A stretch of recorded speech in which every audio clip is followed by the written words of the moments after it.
order this work session for the Plain Township Board of Trustees at 5:20 p.m. on May 26, 2020. Topic: social media. I'm going to turn it over to our administrator, Ms. Campbell, to start.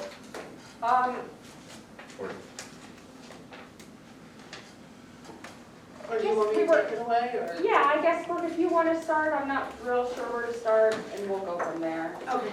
I had two residents email me in regards to social media. They were questioning why all of us weren't in a photo on social media, and I didn't know how to answer. So I don't know the rules on who goes on social media, what goes on social media.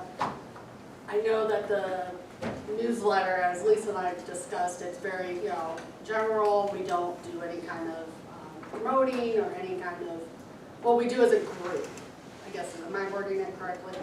So we were wondering, or I was wondering, just so I know all the rules and regulations of what goes on when, for anything, social media, the website, the newsletter and stuff like that. So when residents ask, I have an accurate answer.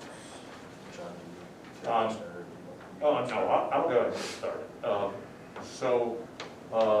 I'm the old guy in the group. So social media for me takes on a whole Yes. different mentality. I'm not a big social media person, but I do understand its relevance, and I do understand we need it. I think the whole thing was originally set up before I came on board, but obviously how we use it is merely a mechanism to get information out. It is not to be used for any promotion of anything. We have even decided that any comments that we get, which we can't stop, by the way, because we already had that conversation in regards to, can we censor, can we, the answer to that is no. Okay. But we're not going to respond back and get into an argument one way or the other. Even if they're not factual.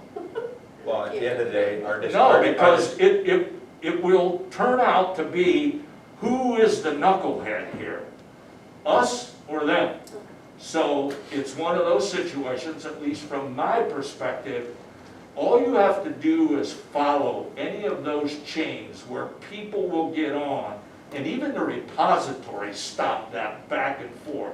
Because it, absolutely, because it got to the point where they were abrasive, they were lying, and the absolute last thing that I want with our social media is to turn that into a circus. I agree. well, And so, getting back to that issue with, okay, somebody's picture was in there.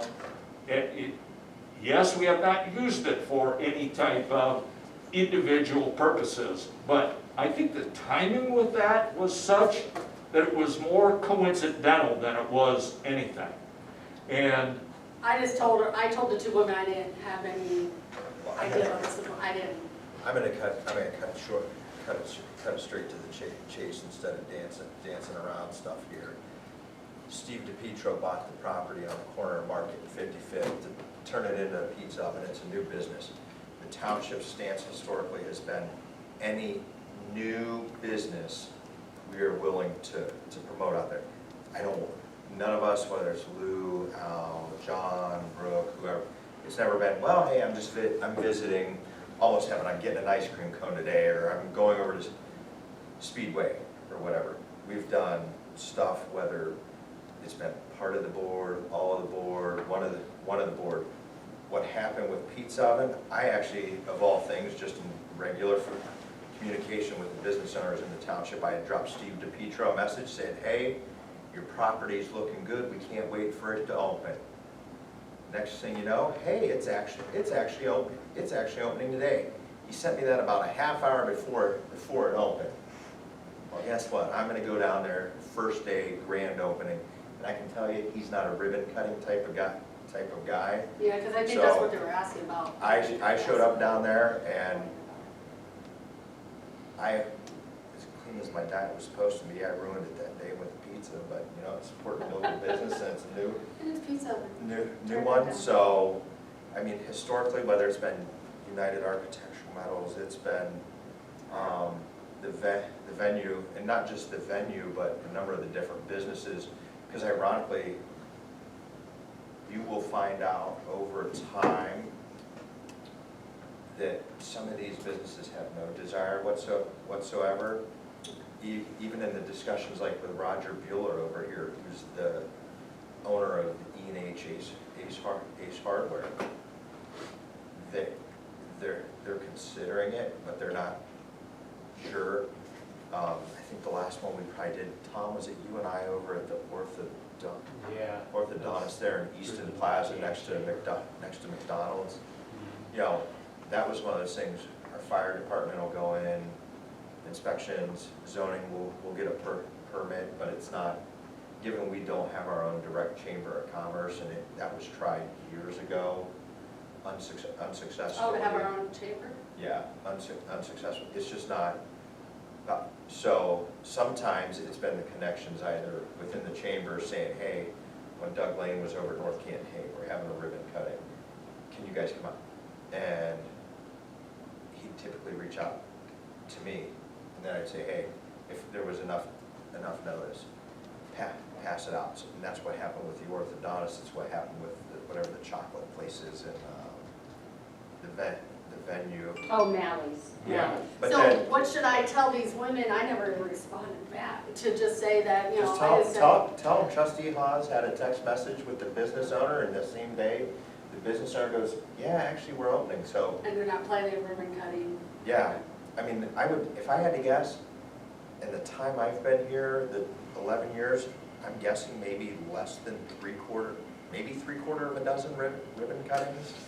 And you figure with all of the new businesses at the venue, all of the businesses back here, like in fact, perfect example, when Talaki Packy opened, we went back there to demonstrate, or show off, because I think, and whether it's this board or any combination of a prior board, whether we shop there or whatever, it's still a township business, and the motto of preserving, protecting, and trying to grow the business base, and creating the awareness to the public that, hey, this is open, whether or not, you know, hey, if somebody doesn't like Mexican, or somebody doesn't like chocolate, or somebody doesn't like pizza, whatever it may be, Yeah. you know, they've got the choice to come and go. So that one on that day was, I literally got the message, I'm like, well, I guess it's pizza for lunch, and I stopped down there, and since the staff was like, yeah, we're not gonna take a picture with you. In fact, I mean, I got inquiries, I legitimately, wanting my own allotment, the gentleman, Mr. Swanson, I think is his last name, asked, it actually triggered more questions of, they're not wearing a face mask, or they're not wearing gloves, and then it's Oh, yeah, that was part of it. Stark County Health Department. But to the point of social media, even though in the commenting, I think, John, was this right after your first year as trustee, where you would have been at the OTA conference? There was a huge session on the use of social media, and their guidance to all trustees, regardless of community size or whatever, is use it as a one-way push, and within our, I don't want to say our disclosure, because I don't think that's legal, that would be legally right, was you use it as a one-way push, we don't get into, and I can see, anticipating where you're probably coming from it with the complaints, when I dealt with it at Bowers, like if we had a homeowner or a business that said, oh, these guys are, you know, they charge me this, I mean, you go through, the amount of time, energy, and effort that it legitimately took just to replicate what led up to that, to publish it, it's so disruptive to the natural course of business. But then, once you did put your facts out there so you could counter it, there would still be some folks that, no matter what, it's like, Well, the last fight was I don't want to use this derogatorily against the media, but it's sort of like trying to argue with the media who buys ink by the barrel. You're never going to have the time, energy, and resources to do it. So to further compound that, and I think probably already seen this in some of the comments, and I know John's experience, half the time, probably even more than half the time, they're not even our own residents. And I'll go on record as saying this, I want folks that live here and come through here to have a good experience in Plain Township. But at the end of the day, if you think I'm gonna sit here and lose sleep and sweat over your complaints that we're not running the splash pad that costs us anywhere $5,500 to $7,000 a month, and you're not a resident, you're not paying, and given we don't even have parcel, I don't even want to hear it. Well, the last complaint, and I asked Rob thank you, Rob, for that. That was perfect, what you sent me. That was somebody complaining, and I found out he wasn't even a resident, complaining that we should be, having the bathrooms open and the porta-john, and why do we have the porta-john and not the bathrooms, and what's more sanitary, and do our Parks Department have nothing to do? And I was like, oh no, and then he was asking me questions, I'm like, I don't know this. So that's why I asked how many acres a week and everything, thank you. So I'm upset for him, and then I found out I wasn't even a resident. I was like, really? Mr. Beckers is yelling for no reason. Well, and then, we've had residents that inquire about it, so some of it's, we're gonna make it, this is the analogy I use, and I know I'm on record more than enough time. From the beginning, if we are not upsetting 10 to 15% of the population on a regular basis, we're doing one of two things wrong. It comes at a monetary cost we cannot sustain, or we're willing to jeopardize our own morals, values, beliefs, and integrity just to appease somebody. And at the end of the day, I'm not doing it for nobody. Oh, yeah. Under no circumstance. The gentleman said I was brainwashed because I So. said we had the porta-johns open, not the bathrooms. Yeah, so, and actually there's a female off on Market that I didn't answer, but. One thing on the social media also, and Chief Sabo brought it back from the conference, if we put social media out as a bulletin board, which is we post, they can comment, we don't respond, we're not required to have a public information, or retain that information for public information requests. If we use it as a two-way correspondence, then we have a record retention protocol to follow. So that, again, that's why it's best to just be a bulletin board. So we have to have. So public records request, somebody goes, Okay. I want, We'd have to have a retention protocol if we were to use it as a two-way forum for communications with official business. So rather than doing that, you don't have to have that in case of a bulletin board where you're just putting something up, whether it's a new opening or a closing of the parks or whatever.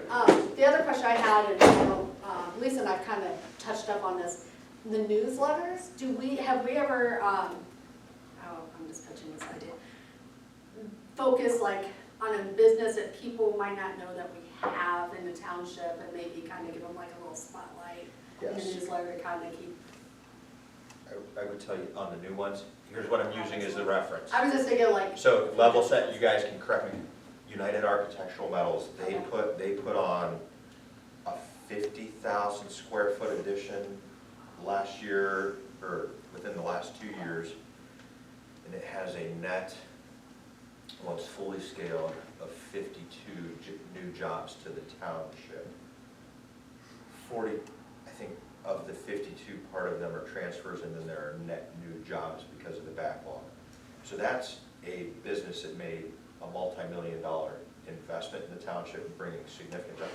And most folks drive by Cleveland Avenue and Orient and go, I have no clue what they do that Chief and his guys do, because they go in for inspections and so forth. Tom may from, getting plans from an expansion.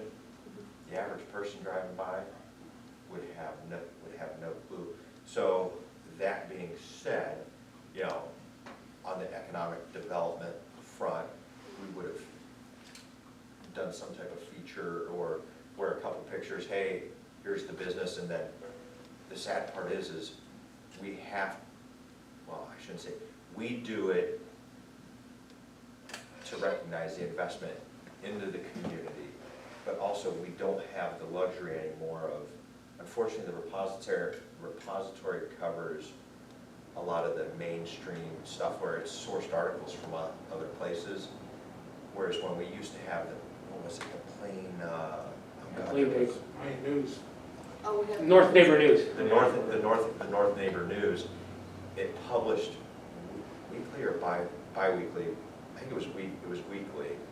Once every two weeks or 2 months, something like that. Was that It wasn't two, by it us? was bi-weekly. No. No, it was a No. private Oh. individual, so we would get tons of coverage on it. Well then, for for the sake of the folks who started it, the paper was getting a good following, and opportunity, capitalism, the repository bottom. As soon as the repository bottom, they started turning it into an advertisement and more North Canton-centric folks paper, where North Canton already had some other little paper in place. So we weren't getting the frequency of volume. So when residents would talk, whether it's call in or whatever the interaction was, they would go, well, it was really nice when we were getting those updates.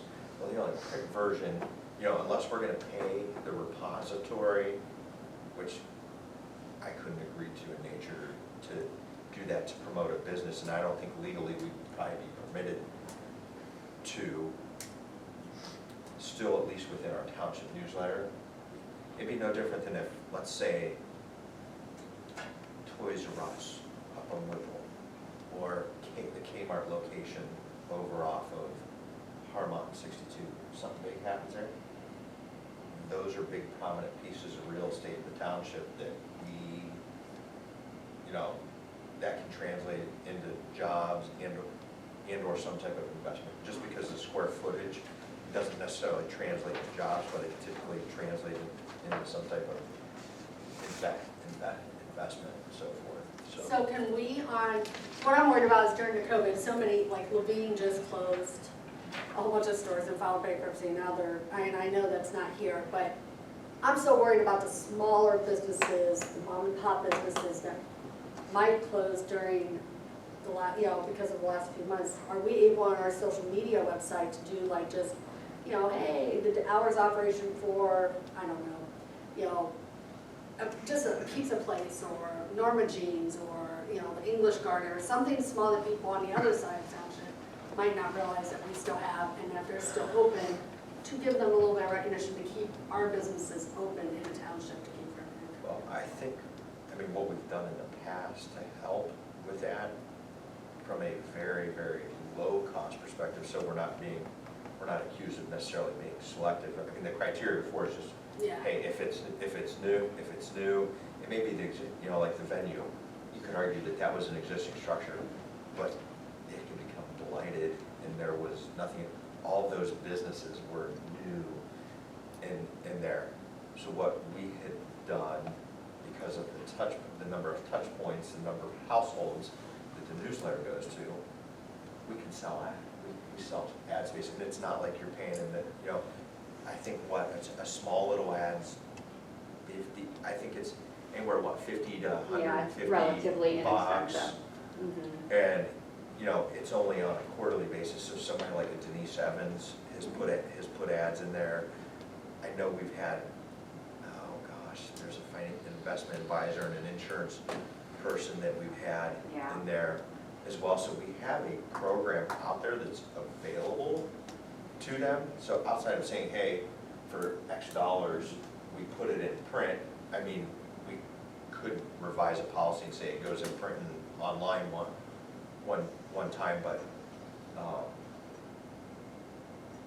I just would hate to lose, I was just trying to think of some, because I keep reading about more and more places are closing just left and right for the last few months, and I was thinking, can we give a spotlight onto, just every day or every couple of days on social media to give some recognition to, stuff that is still open and, change it, but again, like you said, it might be considered favoritism, so. Okay, well, thank you for answering those questions. John, do you have anything else to add? I didn't mean to make it to a full work No. session with everybody else. It's better that it's all just laid out. I'm just trying to get all the, Um, everything organized for how stuff works. I'm just trying to think if there's anything else social media wise. So if we Like have someone buy an ad for the newsletter, then we can put maybe on social media as well? I think based upon our current policy, we have an ad. Have to update I'd the have to look back, advertisement we'd have to policy. update the advertising policy and then turn around, so for X dollars, you get X, not, well, hey, I negotiated this deal with Brooke and I negotiated this deal with John. Well, wait a minute, you got the same amount of money and I got, it just gets into tit for tat. Well, the You guys newsletter is manage posted that. How on many the people Facebook page. actually Yeah, the look? newsletter goes on the How Facebook many page. people look that are Facebook? Not many. We'd have to, honestly, to get the traction on that, we would have to pay to Yeah. advertise through the demographics, and I can tell, Well, what's according- per day, per month, it's, for what we're looking to accomplish, it would become an expensive proposition Yeah. very, very quick from that. I mean, I and mean, that's we're where- not a high-ranking social media site by any means, we're pretty low. Well, as are most government Yes. Yeah. entities. It really depends on what we post, you Yeah, know. 'cause uh, But sometimes even it's if it's a traffic. popular post, it's still very low. But a popular post might be good for that thing, but they might not read anything else. Right. It really is We might get content-based. more attention to the township. Well, the chief had the crews bring out their apparatus when they were doing the recognition for the 2020 graduates. We had over 26,000 hits on that. But that's not a normal, we wouldn't normally have 26,000 people viewing any of Yeah, our normally individual we posts. have, That got what, shared out and 20? shared out and shared out by multiple people in the school It district. Yeah. depends on the post, I mean, a lot of times it's just 20 people, it's not, we're not a highly used, Even if you Yeah, look at. believe it or not, the newsletter is That's a still every a home very business. powerful tool. I mean, mhm, like when we put out the, address signs and all that, as soon as that newsletter goes out, we instantaneously get orders for all that stuff. yeah, I it goes mean, to every people- home and people every do actually business. still read Yeah. paper. I mean, Yeah, Do we get a lot of people requesting No. to put ads in it? Nope. And we've actually when we first started that, part of the reason we started it was to help subsidize the cost of the newsletter. Think of, oh, this will be, and we probably pounded that for oh, 3 years, Yeah. 3 years. And over no, that time, I'm willing to guarantee there's definitely less than a dozen, if not less than there's probably less than, half a dozen. yeah. I mean, because it's same folks. And a lot of times it was with sponsorships of a park event, we put them in the newsletter, so legitimate purchases, probably 5. But small businesses, it's actually a cheap advertisement tool because it goes to, I don't know, she would have the exact number of households, but, I mean, for And $50, every you're business. getting to every household in Plain Township. Mhm. So that's pretty good bang for your buck for $50, Yeah. or 25, or whatever it is, Yeah. You won't even get entertained by any of the papers. Yeah. You won't, I mean, you'd have to put out a press release and hope that radio and print media Yeah, pick it up. pick it up. But what I did say about the newsletter is there is no highlighting of an individual trustee. Now, we've had ribbon cuttings where it's just been me there and it's in the newsletter, or it's been Tom Wolf, or it's been one trustee or 3, for an official ribbon cutting. If all 3 aren't there, I mean, whoever's there is going in the newsletter. And that's been, I don't know that we've had everybody at all one ever, maybe once. But But those are always based on timing. correct, I you mean, may not be it's- able to make it, you could be Exactly. on vacation. It's, it's all It dependent. interferes with They the job. schedule the opening, we just have to be available Yeah. at that time and that day. But Well, at I one just- time, when trustee Bozart was here, and Eric probably remembers, she got some award or something through the OTA and asked me to put it in the newsletter, and I did, and woo, that was the last time. And that was, none of you were on the board then, so it's just been, I mean, I can talk, I can still even play that. I mean, I've done that scholarship, and I asked the first year that I was here, and Lou about had it, yes. went off the deep end on it, just Mhm. because, I mean, I'm still giving money away. Right. But my point is, because I wouldn't do it over to St. Thomas and the Hoover and this or that. Yeah. Like, okay, just, I wasn't, because I can tell you I look at it as how, similar households, how many households have seniors? Mhm. How many parents would go, there's parents out there, hey, are you getting after the scholarships here? Because there have been some years where good turnout, there's other years where it's like, Same with fire, they had to pull teeth, you're right. yeah, But boy, I had my handed to me over that one, and that was it. And unless the board says we are gonna do that, that's just staying the way it yeah. is. So, I mean, you could cure cancer and you're not going in the newsletter. It was bad. well, I do think the one thing, for consideration would be just from the advertisement, if we look at it as far as an update for, Yeah, is it a one, I know, Rob, you've had some prior experience with Canton Marathon on some of the advertising and stuff where the value proposition for X dollars, you get one mention. I mean, it's no different than some of the stuff we've done for the events, whether it's. that's what he does for that now, yeah. Yeah. Hey, we'll mention you here, here, and here, or we'll mention you X times over this period. I Yeah, think we can that's- update that and then put that, if I have room in the newsletter, because the problem is we've been running out of space and I've been having to cut things, but if we, as soon as we have space, we can, I mean, we can put it on social media and 12 people can read it, or we'll put it in the newsletter and 40,000 will Because get we're it. looking at what we spend, it's approximately 10, I'm rounding up. It's between print. It's and probably around postage. 6 grand, we always go high just in case, and you're thinking 10 because when we have to add an extra page, it's an extra, you just can't add one page and that's when it gets to that. And we talked about doing just 2 newsletters a year, but we have too much information. And we've even looked at the. I'm moving Yeah, because well- I can And we've also looked at the school, talking with the schools on their bi-monthly, Yeah, and the real estate we're essentially allowed to use. it's small, and it's It's- mostly, they only care about the park stuff, really, Yeah. because that affects their kids, but. So the other question, and I know we need to wrap up, have we ever done like a publication or anything where, or on the websites that show all the Plain Township businesses for people to know? Yeah, Just we've Plain had- Township. we actually did, actually a couple of years ago, right when Tom come on, it was one of the things I had pressed that we have essentially a list or a database, so it's a combination of what businesses, but then also what commercial real estate exists out there.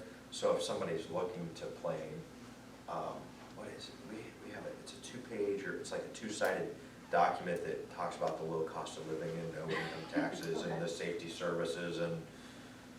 Because I have So someone on. that wants to have a restaurant, he wants, to come to Plain Township, and he wanted to find somewhere that already kind of had a setup. Yep, he just has to call Tom, because Tom tries to keep an updated list of inventory. Okay. Yeah, And then, I mean, it's not like we can point them in the right way. Some of these, we know the property development companies, they have them, but, we're at least a conduit to bridge Yeah. the relationship, not necessarily the one that yeah. executes it, so. But we've never put anything like on social media for just kind of saying, hey, take a look at what we have in our township. I think we actually did, we We have all have, this, we have, and also we promoted it in our newsletter. Tom's talked about the business inventory list. The issue we have is keeping it current when somebody closes, if they don't let us know, and then, a new business goes in, it could be, then we find out, but yeah, we've had it a couple times in the newsletter too about, and if you're not on the list, to call us and register, those kind of things. awesome. Well, thank you for answering all my questions. I appreciate it. And so are you guys all clear, because you set the rules on social media and the newsletter, I just do the newsletter, but that's, as long as you guys are clear, that's all that matters.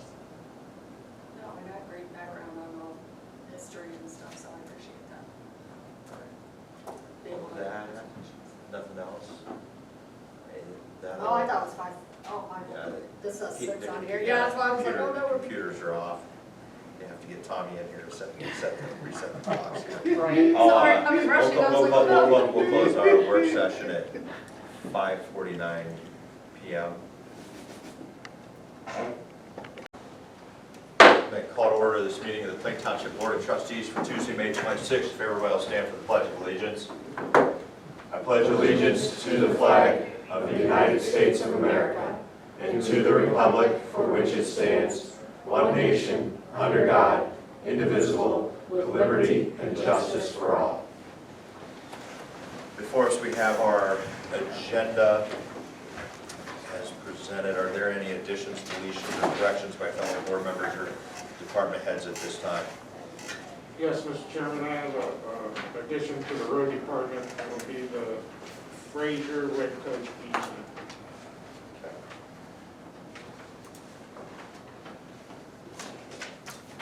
Do we have any other additional? The agenda will stand as amended. First thing, Doesn't appear that we've got anybody in the audience that may need to address the sheriff's office, I'm assuming. So that will take us right to the fiscal officer's report. I'm going to turn that over to Mr. Wolf. Thank you. Fiscal Officer number 1 is a request for resolution to authorize payment of pending warrants in the amount of $918,747.58. I will so move. Second.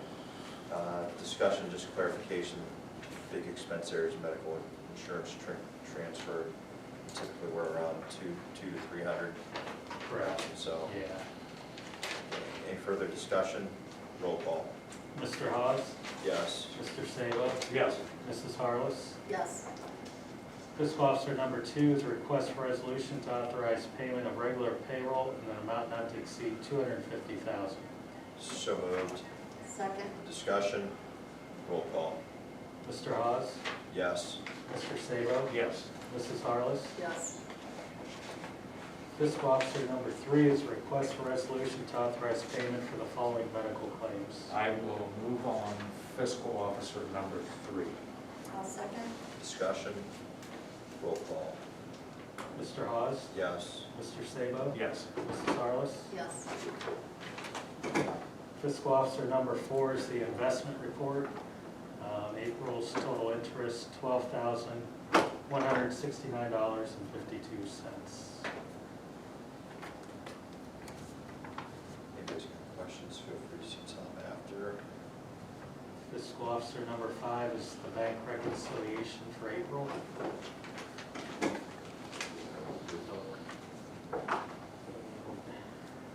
Fiscal Officer number 6 is a request for resolution to authorize the Plain Township Fiscal Officer to request an additional amended certificate of estimated resources from the Stark County Auditor for $81,207.54 and to appropriate these funds as follows.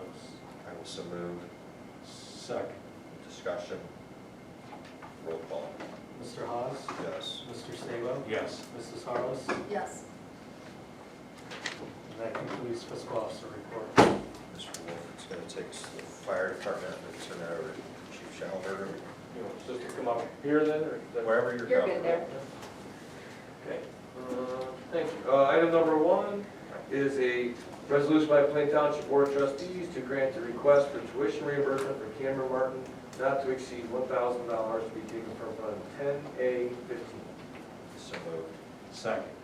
Discussion, roll call. Mr. Hawes? Yes. Mr. Sabo? Yes. Mrs. Harless? Yes. Item number 2 is a resolution by Plain Township Board of Trustees to accept the resignation of Joshua Amstad as a part-time firefighter EMT effective May 22nd, 2020. So moved. Second. Second, Brooke, discussion, just Yeah, he full-time has opportunity. multiple part-time jobs and actually just took a new full-time job too. Okay. No further discussion, roll call. Mr. Hawes? Yes. Mr. Sabo? Yes. Mrs. Harless? Yes. That concludes fire department, thank you.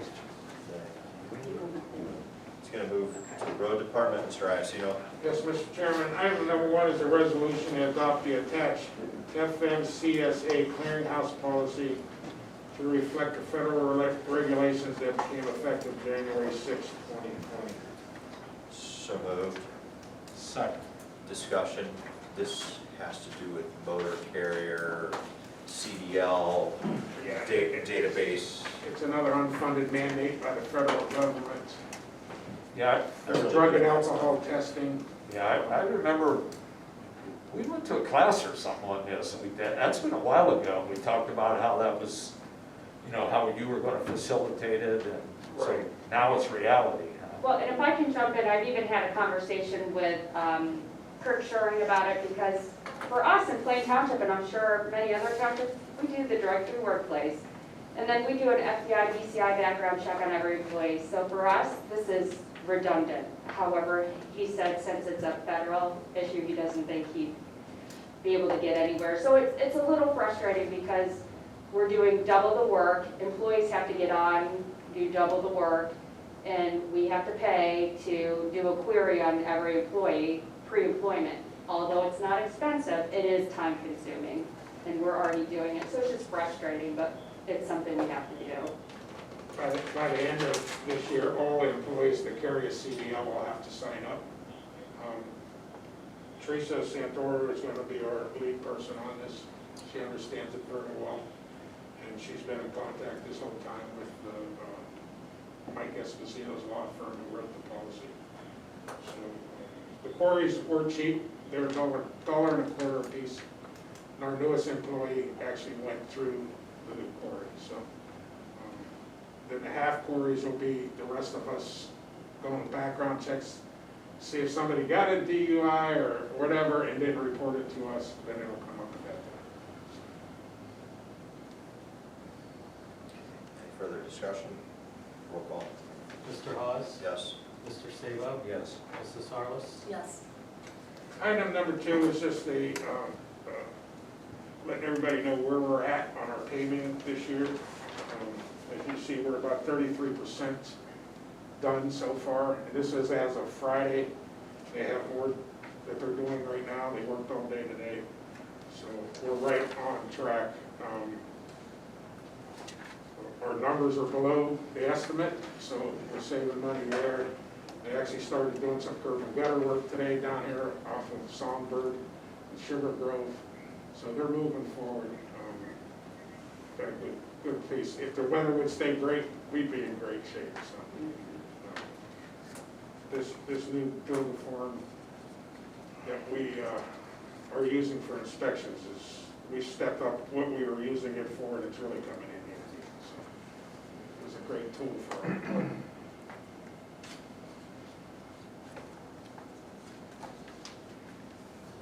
Thank you for the update.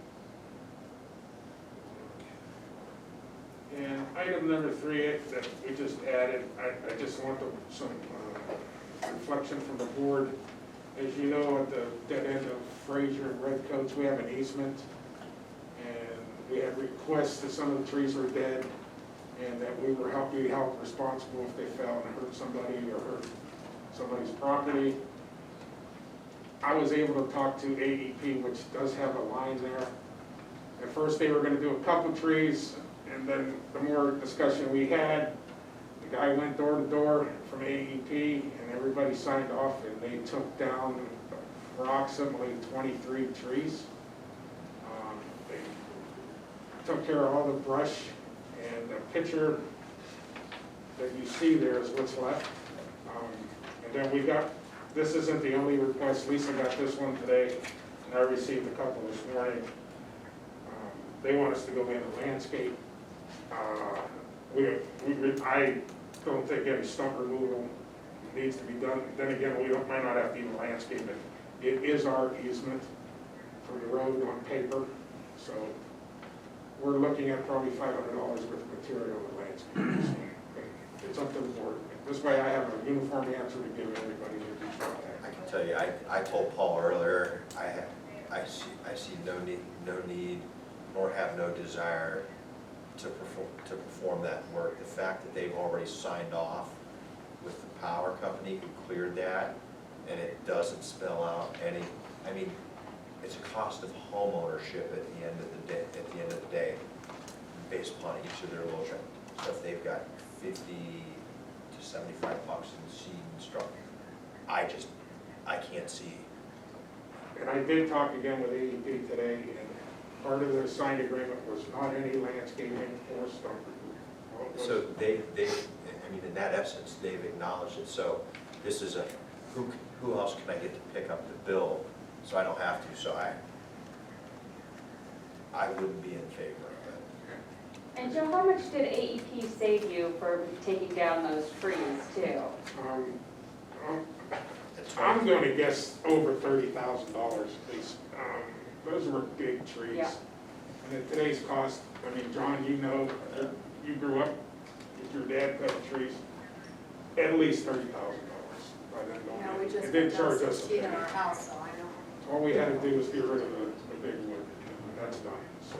And we've got, and there's a cost in that. So at what point do the homeowners or the property owners display and demonstrate a vested stake instead of going, hey, it's like, this goes to a point of conversation, it's never enough.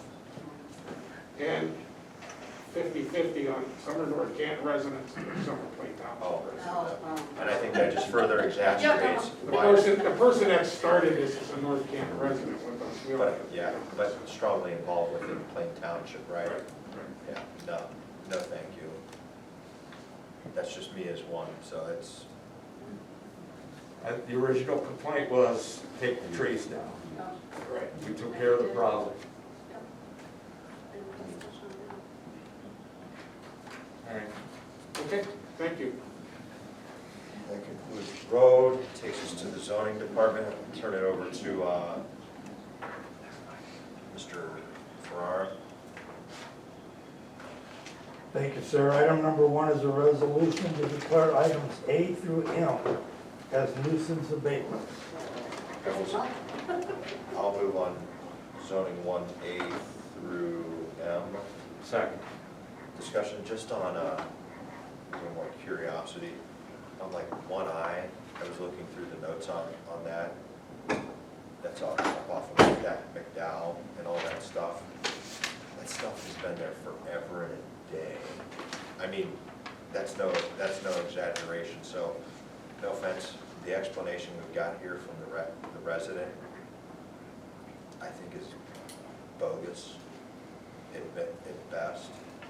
I mean, it's unsightly, is what it is, especially for multiple vehicles, multiple equipment. He's blaming it on the fact that we wouldn't allow another garage. He's got 2 or 3 garages now. Then he's got portable, almost tent-like buildings all over. And he still can't get everything into those. It looks like hell, is what it looks like. If he built another garage, he'd just get more stuff. So I mean, this is the only one where I'm seeing two, contact an attorney, like, so be it. Okay. Any further discussion? Roll call. Mr. Hawes? Yes. Mr. Sabo? Yes. Mrs. Harless? Yes. And item number 2 is a resolution to declare item A as a nuisance payment. So moved. Second. Discussion? Roll call. Mr. Hawes? Yes. Mr. Sabo? Yes. Mrs. Harless? Yes. Item number 3 is a resolution to accept a bid from Everlast Landscapes for the demolition of a severely fire damaged building at 2209 Harmon Street in an amount not to exceed $7,450 from fund number 01A26N. I will move on zoning 3. I will second Discussion as far as, where are those guys located? I'm just trying to remember. The landscape, Yes. Everlast, is over by, It's off of State Street, okay. It's up off of State. I don't know where the offices are, but It's where Warner Church and State Street, dead end, it's the new pole, it's technically like township, I just needed to know. And also for discussion, the reason that the funds come out of the general fund is that's where they'll be returned to whenever that's paid for. we had 2 other bids that go along with this, and one was for $13,400, the other for $8,200, and this was the lowest bid. So one was 14,000, one was 8? Yeah.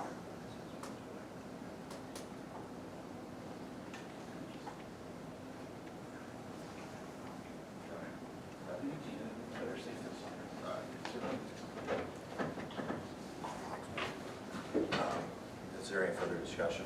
No, sir. Just a point of clarification, just getting some guidance from the law director, because there's an indirect connection here based upon a real estate deal that I just did.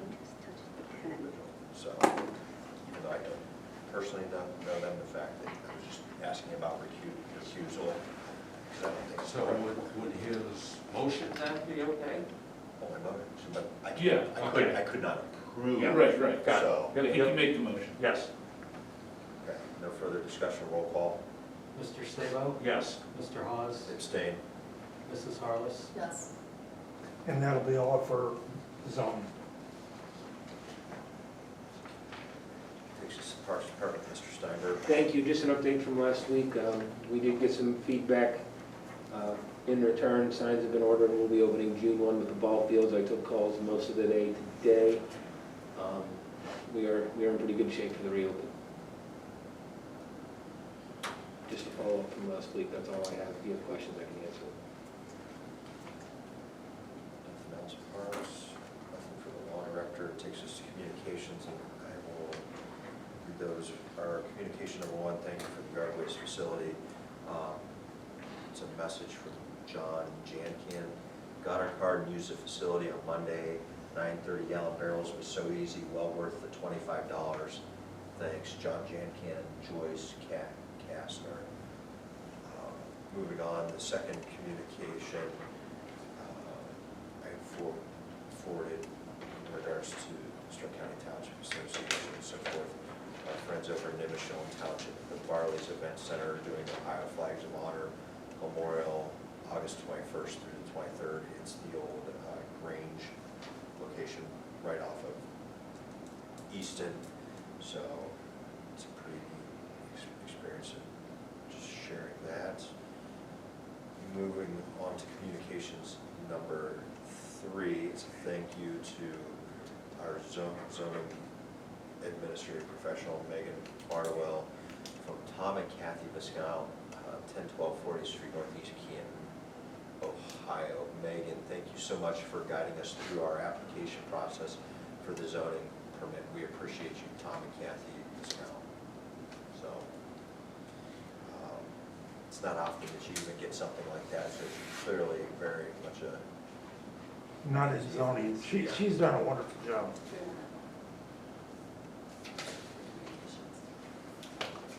Actually, this is that's the... Oh, that's the true one, Yeah. okay. Yeah, it is unusual to get a zoning thank you at all. And just to expound on what Tom said, Megan is just a joy even to be around. So she has just taken that position, and I think under Tom's tutelage has just flourished and fits that role perfectly, because you just can't get mad at Megan. I think it's almost impossible, and we are really happy that she's in that seat.